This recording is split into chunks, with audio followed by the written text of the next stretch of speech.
את מי מעניין בכלל מי יהיה הרב הראשי, או כיצד נדע במי לבחור? מאת איתמר סגל, סוללים דרך. נתחיל פשוט מהסוף ומשם נחזור להתחלה.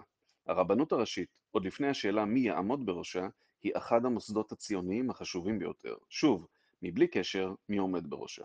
ממילא, שאלת המינוי היא שאלה בהחלט חשובה, ומי שחושב שצריך לסגור את הרבנות הראשית או להחליש אותה, הוא למעשה פועל נגד הייעוד הציוני ופוגע במדינת ישראל, מדינת היהודים, גם אם הוא לא מתכוון לכך. רוצים להבין למה? המשיכו הלאה, אולי קצת ארוך, אבל ממש חשוב. עם ישראל כידוע טייל בארצות הגולה מאות שנים, במהלכן נכבשה ארץ ישראל בידי ממלכות ואימפריות. עם ישראל שמר על ייחודו בשנים אלה, בעיקר סביב לימוד התורה וקיום המצוות, עד שהגיעה התקופה הלאומית של המאה ה-19. במהלך המאה הזו, עם ישראל החל להתעורר ולחשוב לעצמו, אולי בשלה גם השעה שלנו וניתן להגשים את החלום לחזור לארץ ישראל. אמנם, בשונה מהיוונים או האיטלקים שנלחמו על עצמאותם בעודם יושבים על אדמתם, אנחנו רצינו לכבוש ארץ שלא שהינו בה באותה השעה ולא ביקרנו בה מאות שנים. בארץ ישראל היו אז ערבים, למען האמת רוב ערבי מובהק מול מיעוט יהודי, כיוון שבסיום המאה עם ישראל עבר תהליך חילון והתנועה הציונית הייתה כידוע חילונית למדי, היא בהחלט נתקלה בשאלה מוסרית כבדה מול הילידים הערבים. הרצל חשב לפתור את הבעיה ולקנות את הארץ מבעלי הבית, הטורקים. זה לא צלח לו. הפועלים של העלייה השנייה סיפרו לעצמם סיפורים על כך שהם מתיישבים רק במקומות חדשים, ושההתיישבות היהודית בארץ תביא המון ברכה לארץ, כך שבעצם אנחנו עושים טובה לערבים שגרים כאן, ואין ספק שבמהרה הם יודו לנו. הם לא הודו לנו, ובצדק מבחינתם.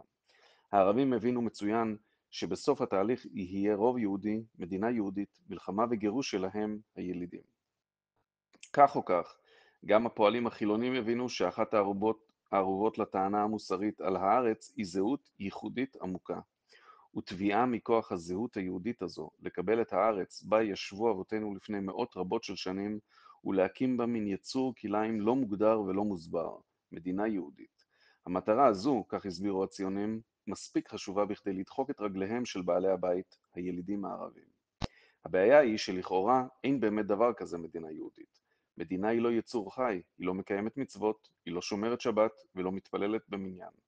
זה בעצם מה שגורם לוויכוח האינסופי הזה מאז קום המדינה, והאמת כבר הרבה לפני, מהי בעצם מדינה יהודית.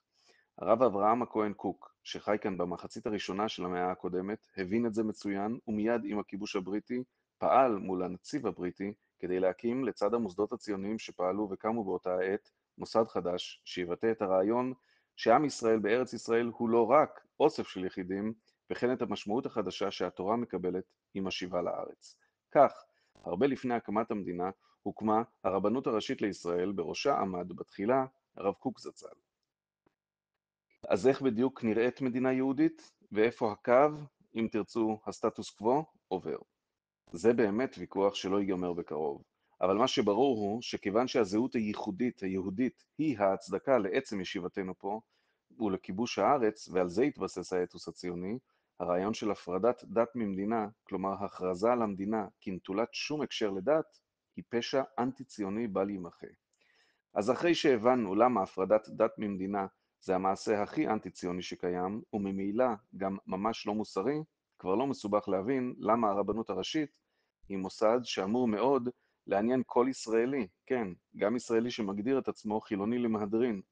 כי כל מי שרוצה מדינה יהודית, כלומר מדינה שיש לה איזושהי זיקה ליהדות ולא רק בית טכני עבור אוסף של פרטים, אמור להבין שיש הבדל גדול בין אוסף של קהילות, ובהן בתי כנסיות ורבנים, לבין רבנות ממלכתית מטעם המדינה, מתן הכרה ממלכתית ברעיון של מדינה שיש בה אופי יהודי ממשי.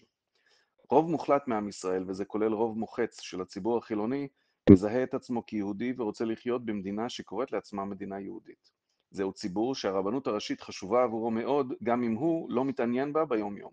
אגב, אם הטענות שהרבנות מושחתת, רקובה, לא יעילה, חרדית ועוד שלל טענות שעולות נגד הרבנות הראשית נכונות, זו בעצמה סיבה נוספת לכך שזהות הרבנים הראשיים שיבחרו חשובה שבעתיים, ומדוע חשוב לבחור מי שיכול לתקן, לשנות ולהציל את מעמדו של המקום החשוב הזה ולהשיבו לפארו הקודם. יש גם אנשים שאומרים שהרבנות הראשית היא מוסד מיותר. לא כי יש להם משהו נגד היהדות או נגד הדתיים, אלא בגלל שהם, כך הם טוענים, פשוט מעולם לא נזקקו לה. הטענה הזו לא נכונה מכמה סיבות ונעמוד על שתיים מהן.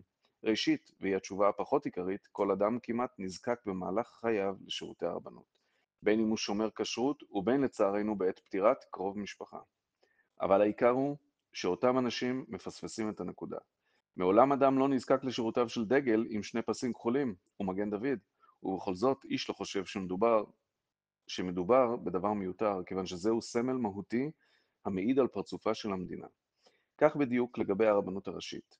במדינה יהודית רבנות ורבנות ראשית הן חלק אינטגרלי שלא ניתן לוותר עליו. הדגל המיוחד שלנו כמדינה יהודית. זהות ייחודית ישראלית. כעת, לאחר שעמדנו על המהות, אפשר לדבר גם תכלס. החשיבות שימונה רב ראשי ציוני דתי אינה בשביל לתת כבוד למגזר. הרבנות הראשית שייכת לכל עם ישראל בשווה. מטרת קידום רב ראשי ציוני דתי היא למטרה אחת, העלאת קרנה של הרבנות על ידי אדם המוכשר לכך ובעל ניסיון, ועם זאת גם מבין שהרבנות הראשית אינה רק פונקציה מעשית, אלא ערך ייצוגי, חשוב ומהותי במדינה יהודית. בנוסף, מוטב שיהיה זה אדם שכמה שיותר ציבורים מרגישים שהוא הרב שלהם, בסוגריים, ולא רק נציג של מגזר מסוים על פי פוליטיקת זהויות המדגישה בהגזמה דברים שמפספסים את עצם העניין, כגון דרגות צבאיות, סגור סוגריים.